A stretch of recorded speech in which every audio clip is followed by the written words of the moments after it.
Abigail, the woman who changed the life of King David. Destiny helpers are people whose mere presence can change the course of your life. Such was the case for David when he met an extraordinary woman that changed his life. This story takes place after David experienced the loss of his mentor, Samuel, as described in 1 Samuel chapter 25, verse 1. Following Samuel's passing, David departed and journeyed to the wilderness of Paran.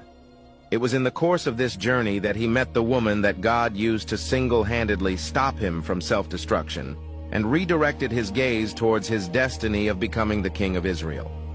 Who is this extraordinary woman that changed everything, not only for David but for generations of Israelites and indeed for humanity?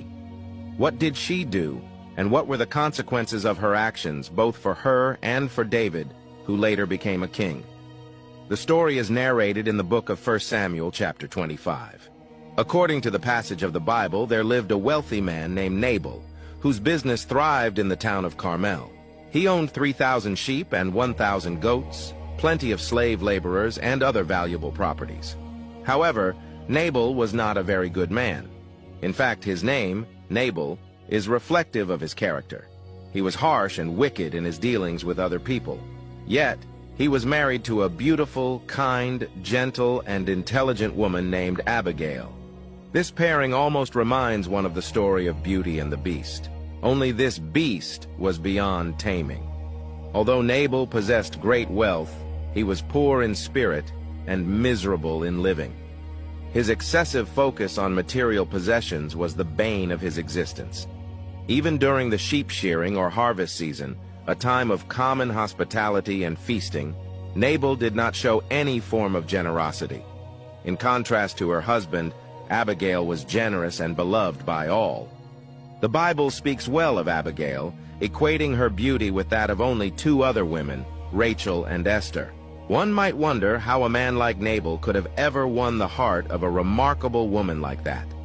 Not far from where Nabal had his farm and tended to his flock, David had his camp with his men. One day, as narrated in the book of 1 Samuel chapter 25, verses 4 to 9, news reached David in the wilderness that Nabal was shearing his sheep, that is, harvesting. David sent 10 young men with this message: "Go to Carmel, find Nabal, and greet him on my behalf. Extend to him my wishes for a long life, peace to him, his household, and all his possessions. I have heard that his shepherds, who have been with us, were not harmed and nothing was missing while they were in Carmel. Ask your young men, and they will confirm this. Therefore let my young men find favor in your eyes and be treated well, for we have arrived on a joyous occasion. Please share whatever provisions you have at hand with your servants and with your son, David." David and his men had been voluntarily protecting Nabal's workers and his flock. They thought Nabal would at least show appreciation for their good-natured service to him, as it is customary for that harvest time of the year. David's young men delivered the message to Nabal as instructed. It is important to note that this proposition from David was not a form of extortion or a protection racket, as it may sound to modern ears. Instead, it was a request for fair compensation for the valuable services David had provided in safeguarding Nabal's flocks when they were vulnerable to Philistine raids. It is worth noting that Nabal was in the process of shearing his sheep, indicating that David had chosen an appropriate time to request payment for his services. David had protected Nabal's shepherds and flocks for a considerable period, yet he did not expect compensation until Nabal himself had profited from the harvest, in a manner respectful of the customs surrounding harvest and sheep shearing. David presented an offer to Nabal. He did not impose a specific contribution or set a price. Instead, he left it to Nabal's generosity. However, Nabal responded disrespectfully, questioned David's identity, and dismissed him as insignificant. He said, "Who is this David? Who is this son of Jesse? Many servants are breaking away from their masters these days. Why should I take my bread and water, and the meat I have slaughtered for my shearers, and give it to men coming from who knows where?" 1 Samuel chapter 25, verses to 11. It is clear that Nabal was well aware of David's reputation throughout Israel, making his insult a deliberate act. Nabal, fully cognizant of David's identity, chose not to acknowledge him. Nabal's choice of language reflected a common sentiment in today's society when people ask, "Who does he think he is?" Nabal continued to belittle David by falsely accusing him of being a disobedient servant. Nabal's stinginess and lack of empathy were on full display when David's men returned from Nabal and relayed his insulting message. David was livid, as narrated in the book of 1 Samuel chapter 25, verse 13. David responded by instructing his men to put on their swords and get ready for battle. He too armed himself, and approximately 400 men joined him in preparation to confront Nabal. He was ready for a fight, yet this was not a shining moment for David. His response did not align with how the Lord would have wanted him to handle insults or even an attack. God calls us to bear insults with love and kindness, responding to evil with good. Walking in the high ground of love and kindness is what is expected. Approximately 400 men accompanied David. His intention was not merely to make a statement to Nabal, but to wipe him out. However, one of Nabal's servants heard of the impending disaster and approached Abigail to inform her of what had happened. The young man warned Abigail of the impending calamity that was planned against their master and his household. It was evident to the servants that David would not tolerate such an insult without a fight. They urgently requested Abigail to take action, not only for their sake but also for the sake of their household. They described Nabal as a scoundrel, emphasizing the futility of engaging in reasonable conversation with him. This explains why they didn't hesitate to make an urgent appeal to Abigail, realizing it was a matter of life or death. Abigail acted swiftly, demonstrating her wisdom and judgment. She recognized the urgency of the situation and wasted no time in making preparations. She gathered 200 loaves of bread, 2 jugs of wine, 5 sheep already prepared for roasting, 5 measures of roasted grain, 100 clusters of raisins, and 200 cakes of figs. After the items were loaded onto donkeys, she instructed her servants to go ahead of her, assuring them that she would follow. It is important to note that she did not disclose her actions to her husband. She knew that she would have been unable to convince him. Abigail rode on her donkey, but as she was going through the hidden part of the mountain, she unexpectedly encountered David and his men, who apparently were coming to attack her husband.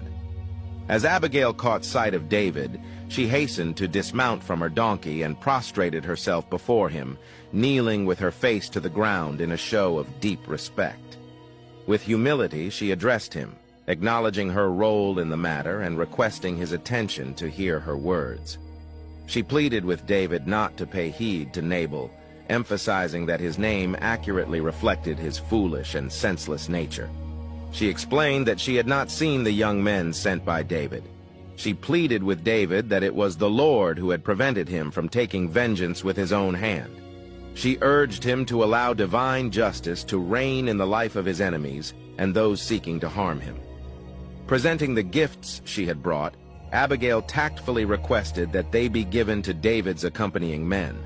She sought forgiveness for any transgressions and assured David that the Lord would establish for him a secure and enduring house, recognizing his role as a warrior fighting the battles of the Lord.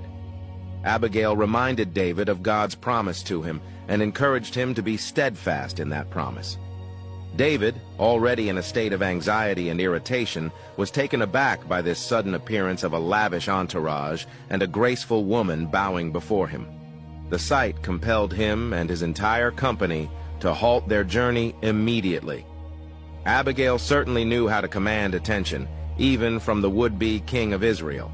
Abigail's appeal to David was masterful and instrumental in averting a disaster, both for her husband and for David, who would have offended God with his action of vengeance.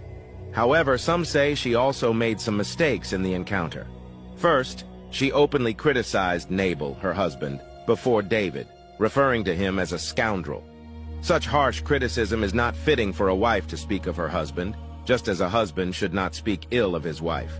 The second criticism is that Abigail seemed to have made herself available to David for future consideration, which may have been inappropriate given the circumstances.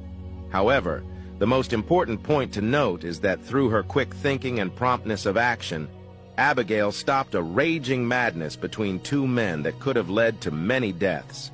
Abigail's wise words served as a poignant reminder for David, evoking memories of a time when he had wholeheartedly trusted God for victory, slaying Goliath with a stone and a sling. Through her insightful appeal, Abigail redirected David's focus from the bow to the Lord. What made Abigail's plea truly magnificent was its uplifting nature. Rather than tearing David down, she exalted him, emphasizing his glorious calling, destiny, and overall integrity. Abigail simply urged him to consider whether his actions aligned with his future and character. David, acknowledging the truth in her words, blessed the Lord for sending her and commended her discretion and wisdom. He recognized that she had prevented him from shedding blood and seeking revenge with his own hands. Through her bold, swift, and wise appeal, Abigail halted David's descent into sin.